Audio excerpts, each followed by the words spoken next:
So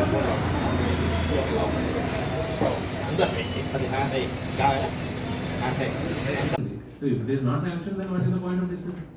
Yes. Next ఇది చెప్పండి printing కస్టర్ అనేది విషయం ఉంది సార్.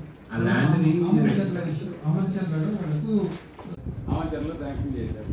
అదేదో ఫారెస్ట్ డిస్ప్యూట్ కింద ల్యాండ్ జేసీ గారు ఏం చెప్పారంటే లాస్ట్ మీటింగ్లో మీరు వెళ్ళి చూసి మీరు ఐడెంటిఫై చేసుకోండి. సీఈఓ గారిని అడిగాను సార్, త్వరగా మీరు డబ్బు డిస్పర్స్ చేస్తే వస్తుంది సార్. చాలా యాక్టివ్ క్లస్టర్ సార్ ఇది చెప్పాను సార్. యువసన్ కార్పొరేషన్ సీఈఓ విశ్వాన్ని సమ్ సెంట్రల్ సర్వీసెస్ సార్. తర్వాత గోల్డ్ క్లస్టర్ వాళ్ళకి సంబంధించి ఒక కమిటీ కండక్ట్ చేసేసి వాళ్ళకి ఆర్డర్స్ ప్లేస్ చేశారు సార్. అంటే డిస్ట్రిక్ట్ లెవెల్లోనే అయిందా? డిస్ట్రిక్ట్ లెవెల్లో పర్చేస్ కమిటీ చేశారు. ఆర్డర్స్ మాత్రం ఎంఎస్ఎంఈ డెవలప్మెంట్ కార్పొరేషన్ సీఈఓ గారు పెట్టారు. విశ్వసముద్ర ఎస్సీ ఇరిగేషన్ మీకు ఐడియా ఉందండి?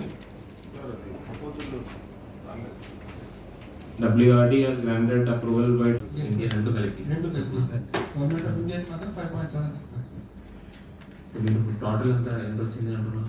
2.3 crores. ఇంతకు ముందే ఆర్టీఓ గారికి ప్రిపేర్ చేశాను. వాళ్ళు ఇన్స్పెక్షన్ చేసుకొని ప్రపోజల్ పంపించారు. అప్రాక్సిమేట్ గానే మీకు ఏ డిపార్ట్మెంట్ ల్యాండ్ లో పోతుంది, ప్రైవేట్ ల్యాండ్ లో పోతుంది ఏదైనా ఏంటి? Why is this pending for quite long? Commercial కి అటు అన్నిటికీ యూజ్ అవుతుంది కాబట్టి మీరు కైండ్లీ మీరు పర్మిషన్ ఇస్తే మేము ఆ రేట్కే మేము తీసుకుంటాం అనేది వాళ్ళ బిల్డింగ్ సార్.